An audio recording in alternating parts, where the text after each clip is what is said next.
Uhayyikum bitahiyatil Islam, tahiyatan mubarakatan min indillah. Assalamualaikum warahmatullahi wabarakatuh. Alhamdulillah wassalatu wassalamu ala Rasulillah la haula wala quwata illa billah wa ba'du. Segenap jamaah subuh Masjid Al-Muhajirin, Perumahan Bukit Dago, pengurus DKM, para Ustadz, para haji, dan segenap tokoh masyarakat yang mohon maaf tidak saya sebutkan satu persatu, para pemuda, karena semuanya nampak muda, yang tua juga pakai masker kelihatan muda saja. Yang saya hormati, saya cintai, dan saya banggakan, bersyukur kepada Allah Subhanahu wa Ta'ala di pagi yang cerah ini, kita bisa berkumpul melaksanakan kewajiban kita, ibadah subuh berjamaah, tentu dilanjutkan dengan zikir, doa, dan amalan-amalan lain. Berharap kita dengan bersyukur ini menguatkan amalan ibadah kita, sehingga itu juga menjadi amalan bersyukur kita yang mudah-mudahan Allah menerima semua amal ibadah kita. Amin. Sholawat teriring salam terlimpah kepada teladan hidup kita Nabi Muhammad SAW, keluarga, sahabat, dan para pengikutnya.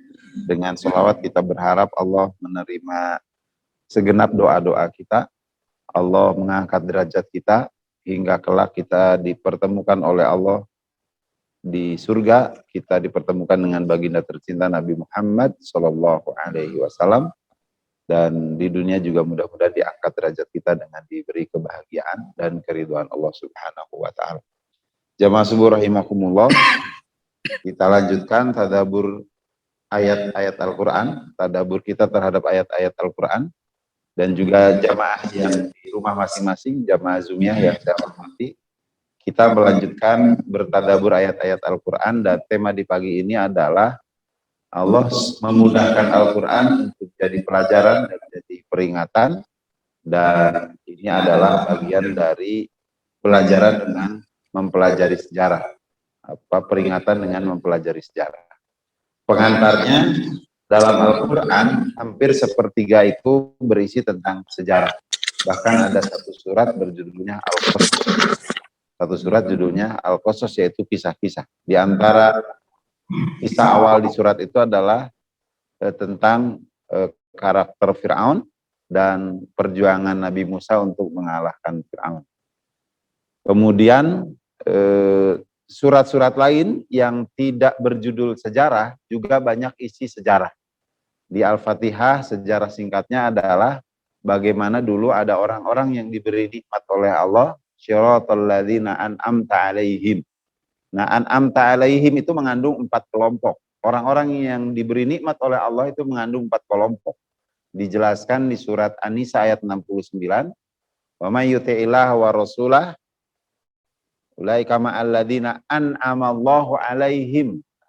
Orang yang taat kepada Allah, mereka lah orang yang diberi nikmat oleh Allah. Siapa? Minan nabiyyin, golongan para nabi, wasyiddiqin, pejuang dan pecinta kebenaran, pecinta dan pejuang kebenaran, wasyuhada, para syuhada, pejuang-pejuang yang kemudian syahid, wassolihin, dan orang-orang soleh. Nah, ini bicara sejarah. Sejarah para nabi, sejarah siddiqin, sejarah solihin, dan juga sejarah syuhada. Nah, dan tuntutan amalnya adalah kita mendekati mereka dengan mempelajari, dengan mengkaji dan mengikuti. Nah, kalau orang-orang soleh yang masih ada dengan bersilaturahim, mendekatkan diri kita kepada mereka. Dan di surat Al-Fatihah ada sejarah al-maghdub, ghairil maghdub, orang-orang yang dimurkai. Siapa mereka? Mereka adalah kasratu masailihim li ambiyaihim wa ihtilafihim ala ambiyaihim. Orang-orang yang banyak bertanya kepada nabinya, sering mendengar penjelasan dari nabinya, tapi mereka menentang nabinya. Bahkan selain menentang, mereka menghina hingga membunuh nabinya.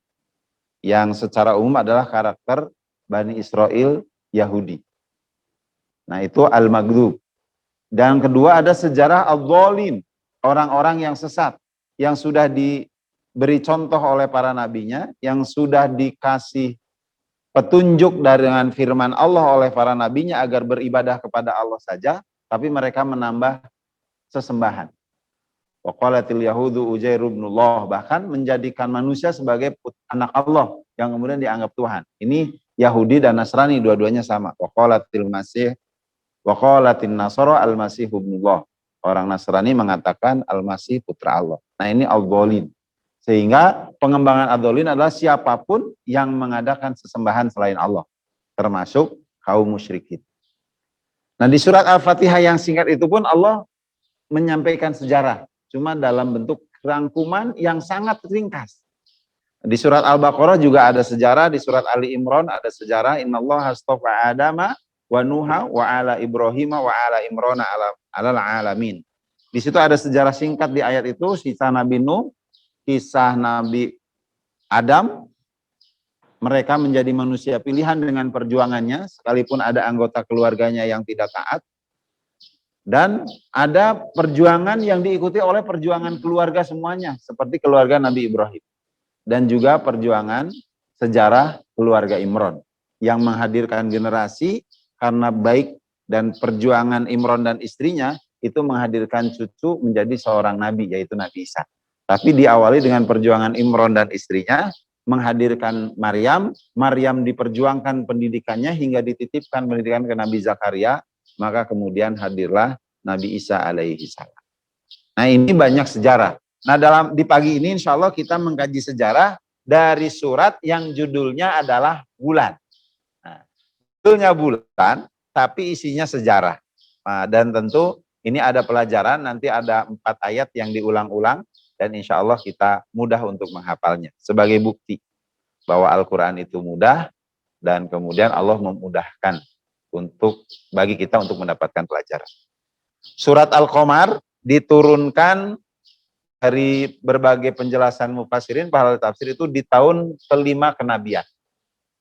Artinya ini masa dakwah Rasulullah di Mekah yang sudah mulai ada pengikutnya tapi masih sedikit. Dan sudah mulai terang-terangan dakwahnya sehingga orang Quraisy itu sudah tahu. Nah, ada orang-orang Quraisy yang tujuannya mau melemahkan Nabi, bahkan mau menghinakan Nabi, tapi dengan cara menantang, membuktikan kerasulannya. Muhammad, ini bulan purnama. Kalau kau Rasulullah, kalau kau utusan Allah, coba buktikan kemujizatanmu, coba belah bulan. Kemudian Nabi Muhammad berdoa kepada Allah dan minta bisa menjawab tantangan para kafir Quraisy itu, dan kemudian dengan keyakinannya beliau meyakini Allah akan mengabulkan. Kemudian setelah berdoa tangannya disatukan, begitu tangannya dibuka, bulan pun ikut terbelah. Kemudian disatukan lagi, dan kemudian bulan menyatu. Logikanya orang yang pengen tahu kerasulan itu kan harusnya beriman. Tapi ternyata malah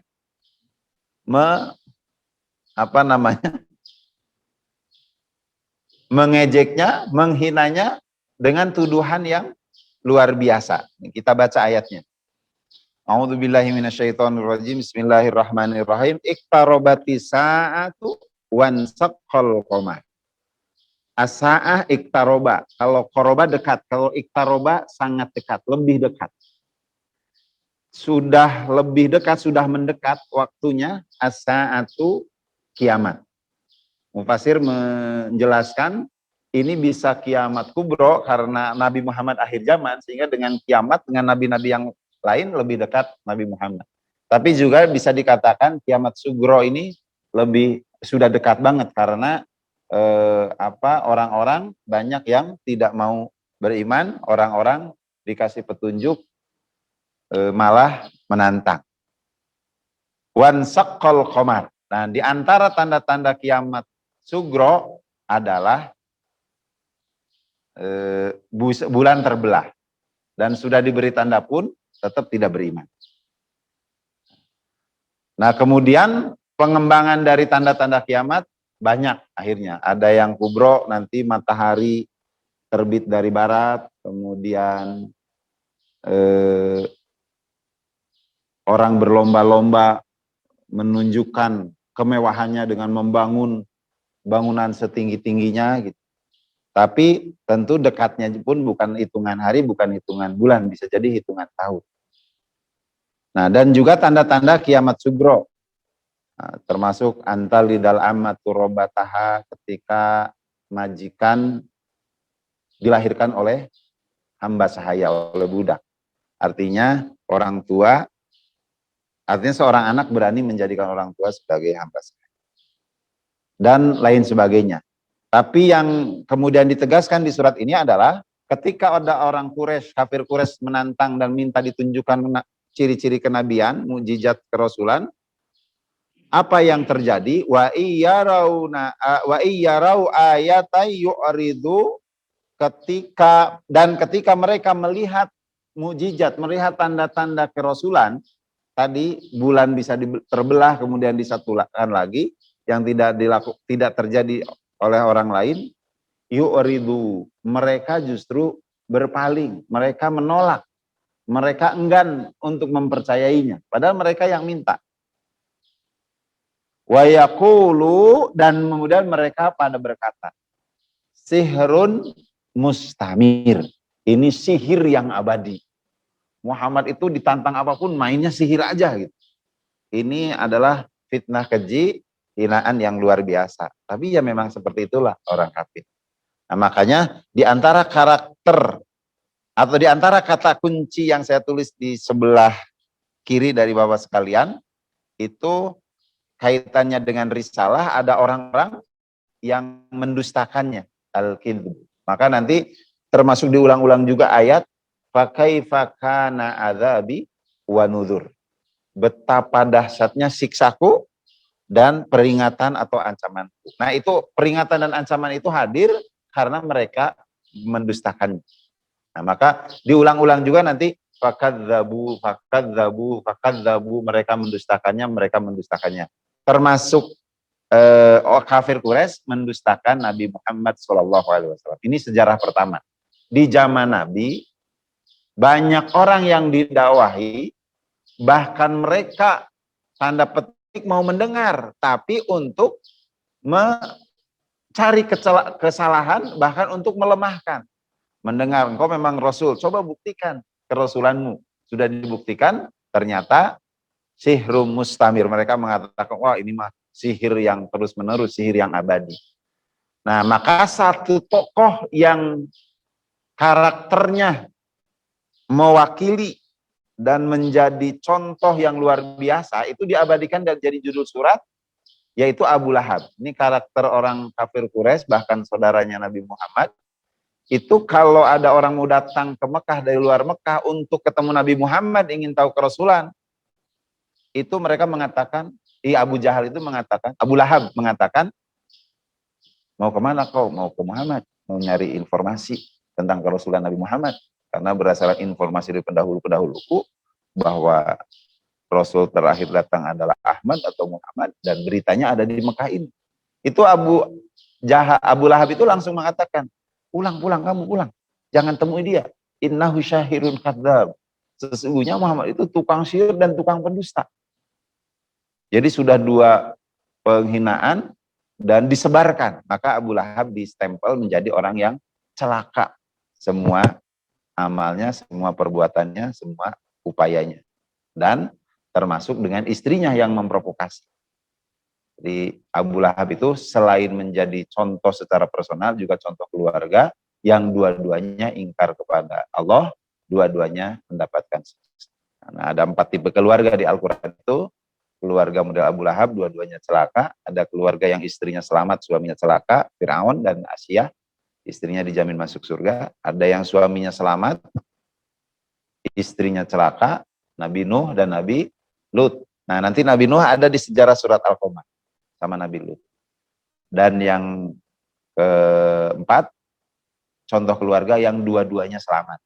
Orang yang bukan Nabi dan Rasul, Imron, maka diabadikan menjadi Ali Imron. Yang contoh Nabi dan Rasul dan kedua-duanya menjadi anak keturunannya menjadi Rasul juga adalah Nabi Ibrahim alaihissalam. Dan yang berikutnya adalah Nabi Muhammad sallallahu alaihi wasallam. Ada surat Muhammad, ada surat Ibrahim, dan ada surat Ali Imran. Nah, itu contoh keluarga-keluarga yang dua-duanya selamat. dari siksa Allah, dua-duanya selamat masuk ke surga. Nah, kalau nggak ada surat Fir'aun, tapi kisah Fir'aun ada di berbagai surat. Contoh keluarga yang suaminya celaka, tapi istrinya selamat. Nah, yang yang ada keluarga dua-duanya celaka adalah surat Abu Lahab. Nah, ini juga sejarah. Bicara keluarga ini juga bicara sejarah. Jadi sejarah Ali Imran, sejarah Nabi Ibrahim, sejarah Nabi Muhammad. Surat Muhammad itu surat ke-47. Surat Ibrahim surat ke-14. Abu Lahab, surat Al-Lahab itu surat sebelum Al-Ikhlas 112, berarti 111. Nah, ini contoh keluarga. Nah, Abu Lahab itu termasuk golongan Quraisy yang mendustakan. Di surat Al-Qamar itu diungkap berapa kali.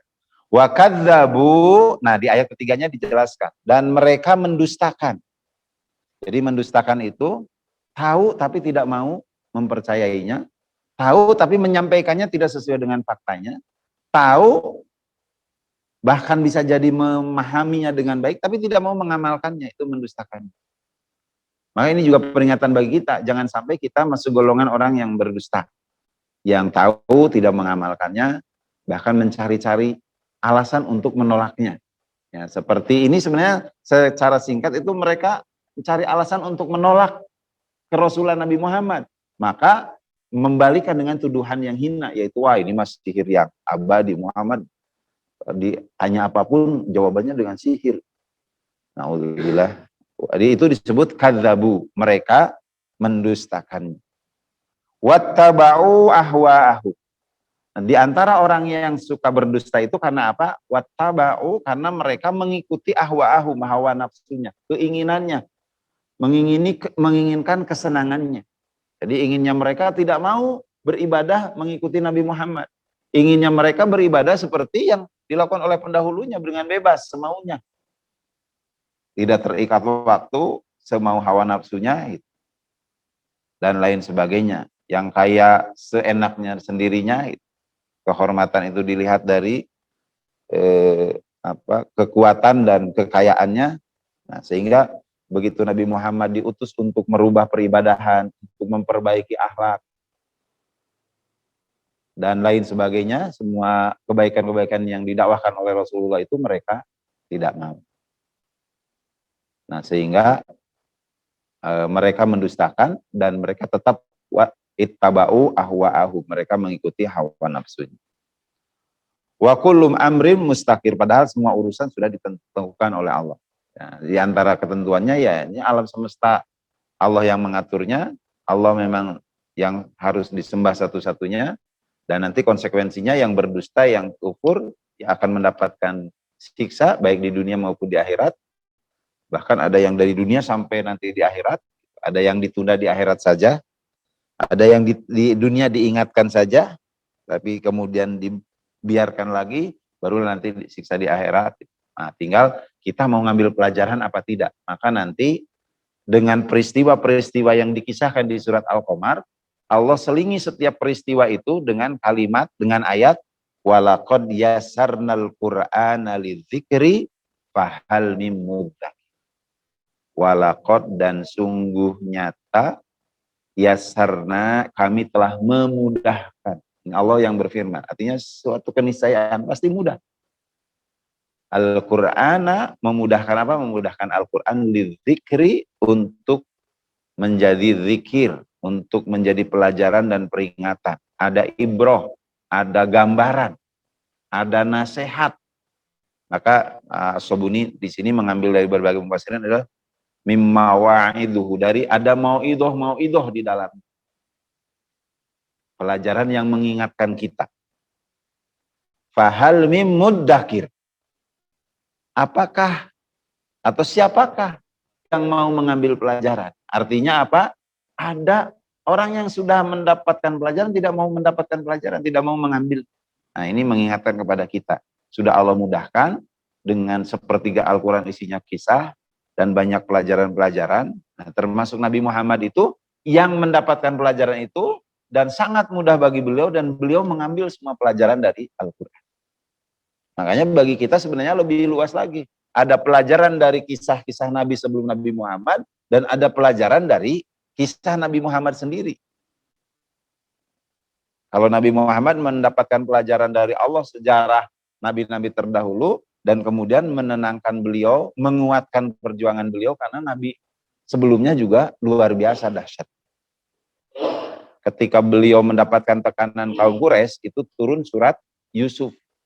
Itu dalam surat Yusuf itu digambarkan betapa kejinya saudaranya Yusuf menganiaya Yusuf sampai mau ada yang mau membunuh, tapi disepakati hanya dilempar, dimasukkan ke sumur tua.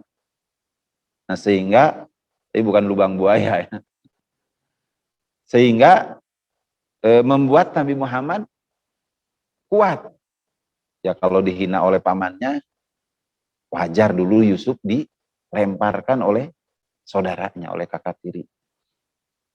Nah, dan banyak pelajaran-pelajaran lain. Seperti ketika Rasulullah sebelum hijrah, itu tekanan semakin kuat, bahkan setelah paman dan istrinya tidak ada, itu sudah jelas ancamannya nyawa. Itu Nabi Muhammad kemudian mendapat surat Al-Qasas. Nah, dulu Musa menghadapi Fir'aun. Ketika pemuda saja, itu pengikutnya Fir'aun sudah jengkel ke Nabi Musa, sudah mau membunuh Nabi Musa. Maka akhirnya Musa hijrah ke Madian. Di Madian beliau belajar ke Nabi Syu'aib. 8 tahun sampai 10 tahun. Baru dinikahkan dengan anaknya Nabi Syu'aib, dan baru pergi lagi, kembali lagi ke Mesir, kemudian bisa mengalahkan Fir'aun. Nah ini jadi pelajaran bagi Nabi Muhammad, ya untuk menghadapkan kemenangan, mengalahkan Quraisy gitu, itu butuh waktu dan butuh pembekalan. Maka Rasulullah ketika hijrah itu, satu sisi pembekalan, di sisi lain penataan, di sisi lain latihan perang besar, kemudian Allah berikan kemenangan setelah 8 tahun. Jadi angka 8 di surat Al-Qasas kisah Nabi Musa, terjadi di angka 8 Futuh Makkah. Jadi setelah Rasulullah hijrah, itu mendapatkan Futuh Makkah itu tahun ke-8 Hijriah, 8 tahun. Dan angka 10 Nabi Musa menang mengalahkan Fir'aun itu, seperti 10 tahun Rasulullah disempurnakan dakwahnya. Kan 10 tahun lebih, hampir 11 tahun. Sehingga Rasulullah menyempurnakan dakwahnya, termasuk mengirim surat-surat ke raja. Nah, Rasulullah mengambil pelajaran, Allah berikan pelajaran dari kisah Nabi Musa, beliau menguatkan perjuangannya, maka kita mendapatkan 2 pelajaran besar itu. Rasulullah berjuang dan lain sebagainya. Nah, sehingga harapannya kita mengambil pelajaran, kita tidak mendustakan, dan kita terus berjuang sebagaimana para pendahulu mereka. Nah, nyambung dengan surat Al-Fatihah. Nah, konsep an'amta alaihim yang kita minta ada di jalan itu, jalan orang-orang yang diberi nikmat itu, jalan para nabi, ya tadi mengikuti para nabi yang kisahnya, yang pelajarannya, yang sejarahnya ada dalam Al-Quran. Maka mari kita lihat Nabi Muhammad dihibur dan dimotivasi setelah didustakan oleh kaumnya Quraisy, bahkan dihinakan, dikatakan sihir yang abadi. Nah, kemudian Rasulullah sampaikan bahwa Allah sampaikan bahwa Nabi Muhammad ya terus akan Allah beri berbagai arahan dari Allah, termasuk ketika mereka mendustakan harus bagaimana. Maka di ayat berikutnya, walaqad ja'ahum minal amba'i wa ma fihi mujdajar. Dan sungguh nyata telah datang kepada mereka, umat terdahulu dan juga kaum Quraisy yang akan kau datangi, itu berita-berita tentang sejarah, tentang kisah terdahulu, tentang siksaan Allah kepada umat terdahulu. Karena kalau umat terdahulu itu, kalau menantang nabinya, mengingkari nabinya, itu siksanya langsung. Nah, kalau umat Nabi Muhammad tidak, dicicil atau diwakili. Contoh, ketika ada orang yang melakukan kemusyrikan di lereng gunung, ada yang mengusir ustadz di perkampungan lereng gunung, maka gunungnya cukup dikeluarkan sebagian isinya saja. laharnya menimpa mereka. Gitu. Tapi itu menjadi mewakili, karena yang musyrik itu banyak, yang membenci ustadz banyak, yang kriminalisasi ulama banyak. Diwakililah di lereng Semeru gitu. Nah, di lereng Semeru itu ada kisah seorang ustadz dikasih tanah wakaf, kemudian dia sudah berdakwah beberapa tahun, ada keturunan yang mewakafkan, mengusir, dan mengajak sebagian masyarakat ikut mengusir. Nah, sementara perjudian juga banyak, kemusyrikan juga ada. Maka kalau kita mau mengambil pelajaran, salah satu pelajaran kecil yang baru kita lihat ada itu. Cuma itu tidak di blow up. Yang di blow up adalah sejajen yang ditendang. Jadi ini bagian dari gayanya media dengan isu yang kecil menjadi besar. Ya bukan berarti itu mengecilkan, tapi ada yang lebih besar dari itu. Bahwa kemusyrikan, dan buktinya ada sejajen, ada kemusyrikan. Dan memang itu dimanapun bicara akidah, itu hal yang harus diluruskan. Cuma memang cara meluruskannya yang harus dibetulkan. Dan itu terjadi, perjudian juga ada, termasuk yang tidak diketahui oleh semua orang adalah pengusiran terhadap ulama, terhadap ustadz yang berdakwah di daerah itu. Nah, di zaman dahulu jauh lebih dari itu. Karena kalau di umat Rasulullah itu kan tari bugil di pinggir pantai, penghibur, kumpul wanita laki-laki untuk menikmatinya, tsunami-nya ya sebagian kecil saja. Tidak semua. Nah, tapi kalau umat terdahulu itu ingkar kepada Nabi Soleh, dihancurkan semua kaum Samud. Ingkar kepada Nabi Hud, dihancurkan semua kaum Ad. Ingkar kepada Nabi Lut, bahkan melakukan homoseksual terang-terangan, tamunya Nabi Lut, para malaikat yang menyerupai manusia ganteng-ganteng, itu diserbu, mau dikencani. Maka Allah habiskan semuanya. Ditiupkan angin mengandung bebatuan hingga mereka buta. Kemudian Nabi Lut dihijrahkan, malaikat pun kemudian pergi. Setelah mereka buta, pagi harinya tanah diamblaskan dan ditimpuk bebatuan dan lebih tinggi. Nah, itu langsung mereka kontan di dunia. Maka nanti ada ayat yang mereka siksanya itu abadi dari dunia hingga akhirat. Nah, umat Nabi Muhammad itu salah satu yang dimuliakan oleh Allah, diantaranya itu siksanya ditunda atau sebagian saja. Nah, maka ini juga pelajaran bagi kita agar kita mau mengambil pelajaran. Nah, sehingga memperhatikan surat Al-Qamar itu walaqad yasarnal Qur'ana lidzikri fahal min mudzakir, itu ada 4 ayat yang sama. Pertama di ayat 17. Ayat 17 ini mengiringi ayat 9 sampai ayat ke-16. Di ayat 9 sampai ayat ke-16 itu kisah kaum Nabi Nuh yang ingkar kepada Nabi Nuh. Mari kita perhatikan pembukaannya di ayat 9. Kadzabat qablahum, telah berdusta sebelum kaum Quraisy. Ini kan kabar kepada Muhammad, kalau bahasa kita Muhammad, dulu sebelum mereka itu ada orang-orang yang berdusta. Siapa? Kaum Nuhin, yaitu kaumnya Nabi Nuh. Nabi Nuh dakwah 950 tahun. Itu yang iman hanya sebagian kecil. Sebagian besar ingkar, bahkan anak dan istrinya juga ingkar. Walaupun ada anak yang beriman. Tapi Kan'an anak yang ingkar dan istrinya. Dan di antara kedustaan dan penghinaan mereka itu juga sama, mengungkapkan majnun. Jadi, ke Nabi Muhammad ada yang mengungkapkan gila, dulu Nabi Nuh juga disebut gila oleh kaumnya. Nuh gila, masa di tengah bukit, di atas bukit bikin kapal. Karena salah satu cara menyelamatkan Allah kepada Nabi Nuh itu Allah mengirim wahyu supaya Nabi Nuh membuat kapal. Dan teknologi kapalnya bukan kapal 1 tingkat, kapal 3 tingkat, keseimbangan panjang dan lebarnya juga diarahkan, tingkatannya juga ditentukan, sehingga manusia di mana, binatang buas di mana, dan binatang-binatang ternak yang tidak buas itu di mana. Karena berarti ini strategi bahwa penyelamatan mau menghadapi hal yang luar biasa. Nah, karena wahyu diikuti oleh Nabi Nuh. Tapi sementara kaum kafir saat itu mengatakan Nabi Nuh adalah gila.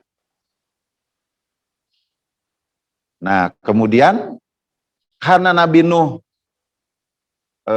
dituduh dan dihina, dan yang menuduh, menghina, menolak, mengingkarinya lebih banyak, maka Nabi Nuh secara personal jiwanya itu merasa tidak berhasil dakwahnya, sehingga beliau digambarkan oleh Allah di ayat ini, ayat ke berapa ya? Ayat ke 10. Fada'a, maka berdoa. Robbahu, siapa yang berdoa? Nabi Nuh. Bahan di tafsirnya ini doa yang serius seperti mengeluh gitu. Karena umatnya mendustakan. Nah, umat orang Indonesia itu lebih sabar daripada Nabi Nuh. Dijajah 350 tahun, sabar. Dibohongin oleh pimpinannya, sabar gitu. Nah, padahal Nabi Nuh juga menyontohkan kepada kita berdoa. Nah, di antara kesabaran kita kan kita kurang berdoa. Kayaknya kalau Pak Parno dan Pak Imam rajin tiap malam berdoa, ya Allah, la tusallit alaina ma la yarhamuna, ya Allah, jangan kau biarkan kepemimpinan kepada orang yang tidak mencintai kami. Itu diajarkan oleh Nabi. Walaupun rangkaian doanya panjang ya. Allahumma qsim lana min khasyatika ma tahulu bihi bainana wa baina ma'syiatik. Jadi sebelum berdoa kita harus menyadari jauhkan kami dari kemaksiatan. Bisa jadi keadaan seperti kita sekarang karena kita masih maksiat, kita membiarkan maksiat gitu. Sehingga kita dipimpin oleh orang-orang yang berdusta dan maksiat misalnya. Kesadaran itu hadir, maka doa itu didahulukan agar kita terhindar dari maksiat. Nah, ujung doanya wala tusallit alaina ma la yarham. Setelah kita berusaha berbagai kebaikan, kita menyingkirkan keburukan-keburukan, kita berdoa juga, ya Allah, jangan kau berikan kepemimpinan kepada orang yang tidak mencintai kami. Nah, dulu Nabi Nuh seperti itu. Tapi bahasanya, fada'a robbahu anni maglubun. Ya Allah, aku terkalahkan. Aku tertutupi. Aku sudah tidak bisa memenangkan umatku nih yang banyak. Tidak berhasil kudakwahi. Walaupun ada yang ikut, tapi fantasir. Maka aku mohon pertolongan. Berilah aku pertolongan. Berilah pertolongan kepada ini Nabi Nuh. Maka kemudian dalam doa ini Allah kabulkan supaya Nabi Nuh bikin kapal. Yang tadi 3 tingkat. Nah, kemudian setelah itu para pengikutnya suruh masuk ke ruangan di kapal itu, binatang-binatang buas yang nanti harus mengabadikan keturunannya, binatang ternak yang juga harus mengabadikan keturunannya, itu masuk di tempat-tempat tertentu. Karena nanti akan Allah hadirkan azab kepada umat. Fafatahna abwabas samai bima'im muntahir. Maka langit dibukakan, pintu langit dibukakan, doanya dikabul, dan kemudian di antara pengkabulannya hujan turun terus menerus. Nah, kalau dari atas saja agak umum lah gitu. Namanya hujan. Tapi ini selain hujan, di ayat berikutnya itu wa fajjarnal arda uyuna, dan bumi memancarkan mata air yang terus-menerus. Jadi mata airnya itu keluar terus. Di ayat lain wa farat tanur. Jadi dari langit turun hujan, dari bawah mata air, bumi diperas keluar semua airnya, maka banjir. Tapi namanya berdusta itu termasuk anaknya, itu dipanggil oleh Nuh supaya masuk ke kapalnya, tidak mau. Tetap aja pede. Sampai kami akan mencari tempat yang tinggi gitu. Akhirnya Nabi Nuh sedih, tapi Allah ingatkan, dia bukan anakmu lagi gitu. Jangan lagi dianggap anak, walaupun memang ya anak kandungnya, tapi dengan keingkarannya, setelah berusaha tetap ingkar ya, akhirnya dicap bukan menjadi anaknya lagi. Walaqad tarokna ayatan fahal mim mudzakir. Itu semua menjadi tanda, menjadi peringatan. Fahal mim mudzakir, siapa yang mau mengambil tanda-tanda kebesaran Allah dengan kejadian pengikut Nabi Nuh yang kemudian tenggelam dengan banjir sedunia, dan kemudian diselamatkanlah orang-orang yang mengikuti Nabi. Nah, kalau ayat ini diulang dengan konsep yang berbeda, bahwa yang selamat itu sebagian kecil, maka Umar bin Khattab itu pernah berdoa, ya Allah jadikanlah aku golongan yang sedikit itu. Nah, ini kalau dulu di zaman Nabi Nuh ya memang sedikit. Ternyata ke depan juga umat-umat yang Allah selamatkan juga qalil, golongan yang sedikit. Nah, di ayat 17-nya setelah kisah Nabi Nuh itu Allah tutup dengan satu ayat, walaqad yasarnal qur'ana lidzikri. walaqad dan sungguh nyata, wa dan la sungguh, qad nyata. Jadi ini penguatan penegasan dua kali. Yasarna, kalau yasaro mudah, kalau yasaro memudahkan. Jadi kalau mudah itu ya otomatis karena memang sendirinya gitu. Tapi kalau di tasdid yasaro itu ada yang ada subjeknya yang membuat mudah. Maka bahasanya memudahkan.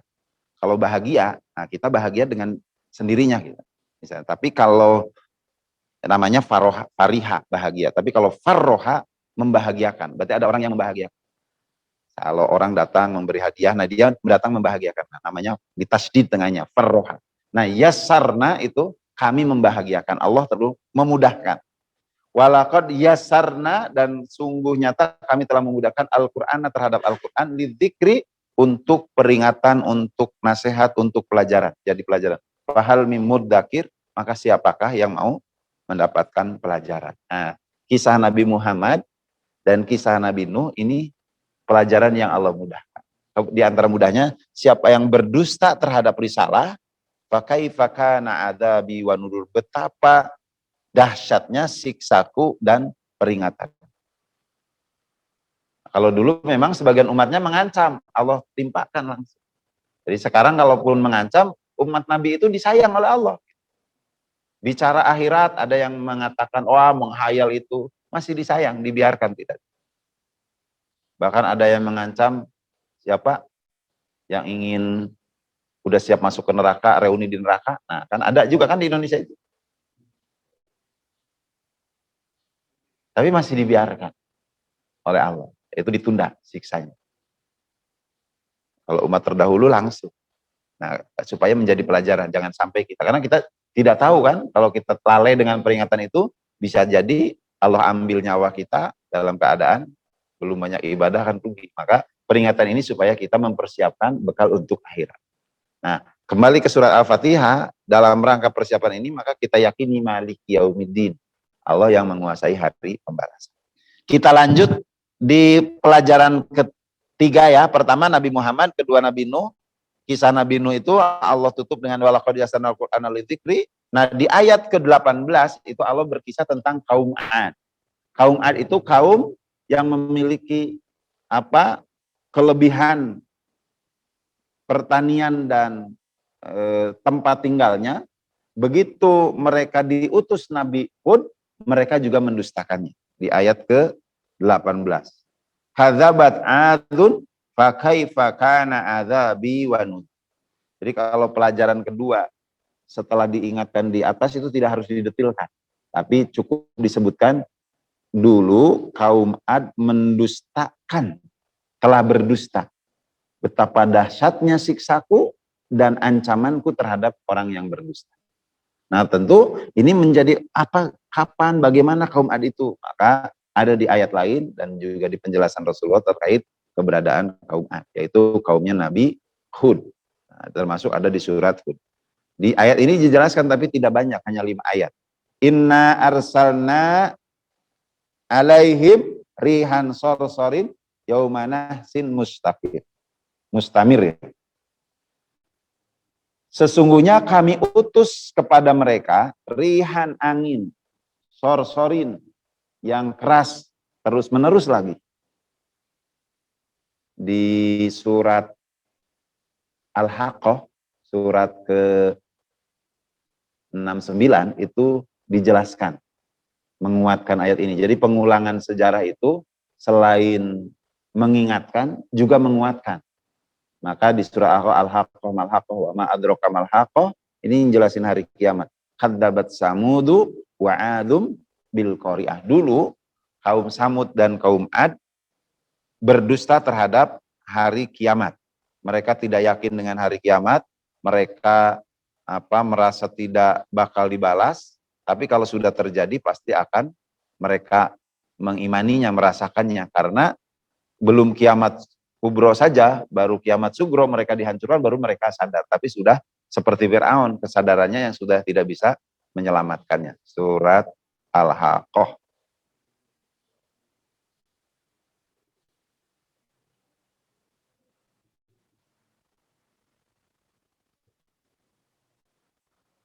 Fa amma samudu fa uhliku bitogya, nanti ini kaum Samud. Wa amma adun fa uhliku birihin sorsorin atiyah sakharaha alaihi sab'a layalin wa samaniyati ayam. Sedangkan kaum Ad, mereka telah dibinasakan dengan angin topan yang sangat dingin. Allah menimpakan angin itu kepada mereka selama 7 malam 8 hari. Kalau angin cuma sebentar, apalagi kita habis panas, habis kepanasan, angin dingin menyejukkan, enak. Tapi ini angin dingin selama 7 malam 8 hari. Bukan hanya masuk angin itu isi tubuh kita udah tidak karuan. Maka digambarkan kemudian mereka mati seperti batang kering yang bergeletakan. Manusia seperti yang dengan angin dingin itu kan tentu menyerap kalori, menyerap panas yang ada di tubuh kita sehingga air keluar semua, dehidrasi. Dehidrasi yang sudah luar biasa, itu tubuh manusia, tubuhnya kaum Ad, itu seperti batang yang. Jadi kalau batang jatuh, daunnya rontok karena kering, nanti batangnya juga kering. Itu diinjak juga krek gitu. Nah, manusia kaum Ad dulu seperti itu. Karena apa? Karena mendustakan Nabi Hud.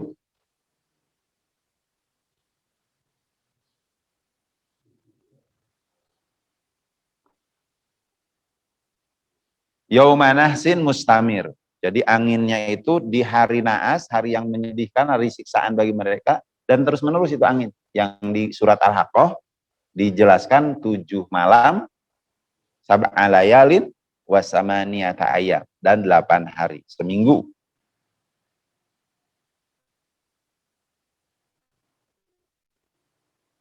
Fakaifa kana adabi wa nudur. Itu ditanya lagi tuh, kaum Ad itu kepada kita tuh ditanya lagi. Betapa dahsyatnya adabi, siksaku, wa nudur, dan peringatan ancaman Allah. Nah, ini pelajaran bagi kita karena ini umat terdahulu. Kembali lagi, umat Nabi Muhammad itu Allah sayangi dengan mulianya Nabi Muhammad. Tidak semua kemaksiatan dan keingkaran itu langsung Allah siksa. Hanya cicilan saja atau wakilnya saja.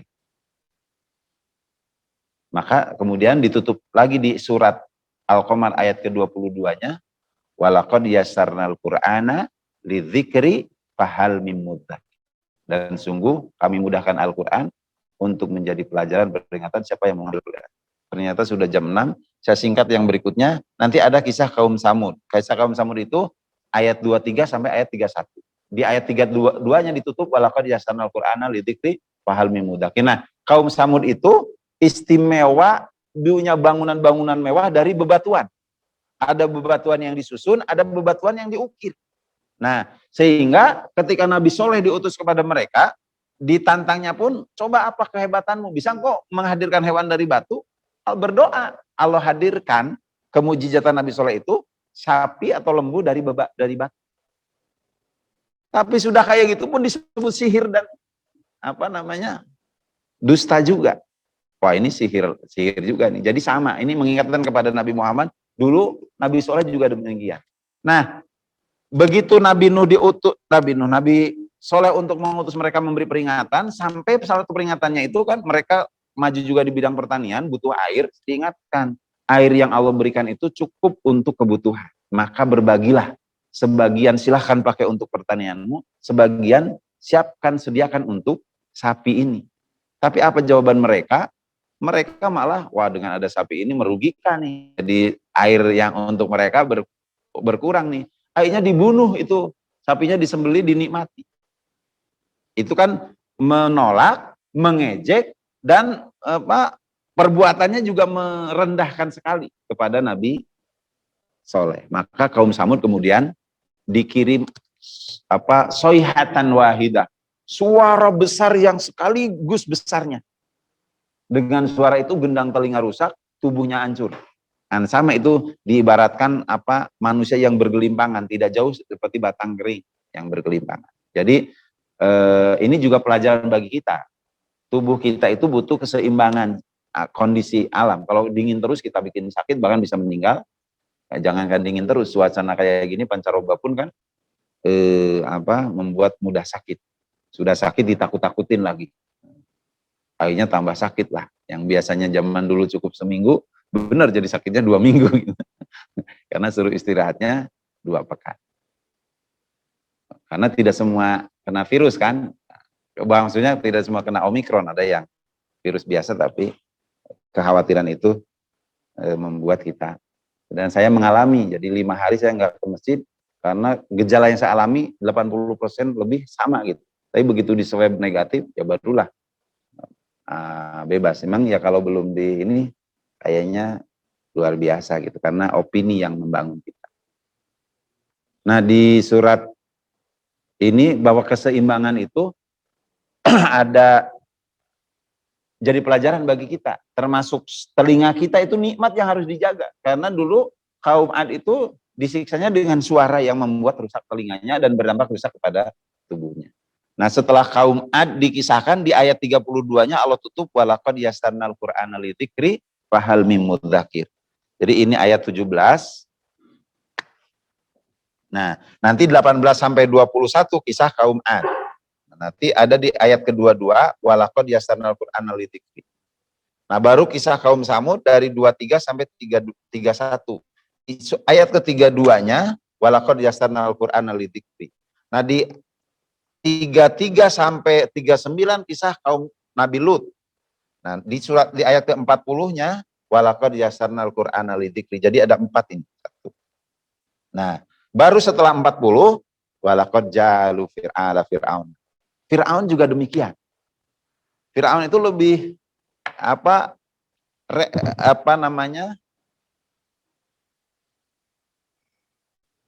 lebih biadab lagi, lebih istilahnya ya. Lebih ngeri lagi, ngaku Tuhan gitu. Sehingga ketika Musa datang mendakwahinya itu nantangnya, Musa, emang Tuhanmu siapa gitu. Rabbus samawati wal ardh. Itu ditantang, Tuhan langit dan bumi, bumi ini aku penguasanya. Ini semua manusia di bumi itu taat kepada aku, hanya kamu saja katanya gitu.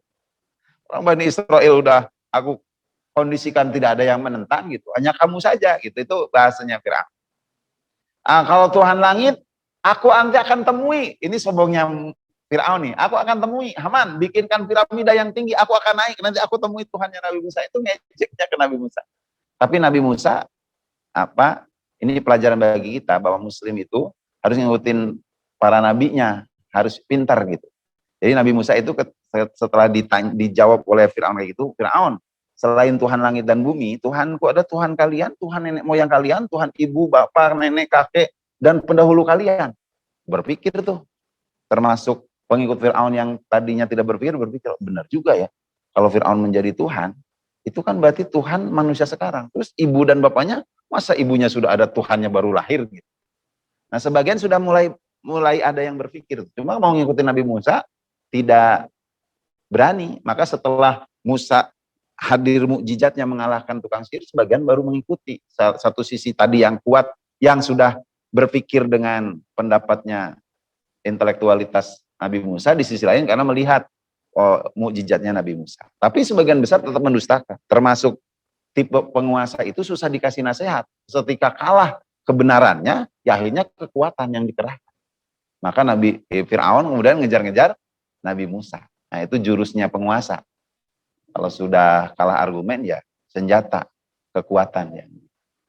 Nah ini Allah sebutkan walaqad yassarnal Qur'ana lidzikri. Jadi kesimpulannya bahwa Al-Qur'an pelajaran yang sudah Allah mudah, sepertiganya Al-Qur'an, sepertiganya kisah, maka marilah kita pelajari kisah. Dan penting untuk menyampaikan kisah kepada generasi kita dengan bahasa yang cocok dengan mereka, bahasa anak dan lain sebagainya. Nah, maka kalau anak dikisahkannya kancil dan buaya, kancil dan atau monyet, ya mereka akan berpikir tercelup dengan itu. Maka banyak pejabat kecil yang bisa nipu atasannya gitu.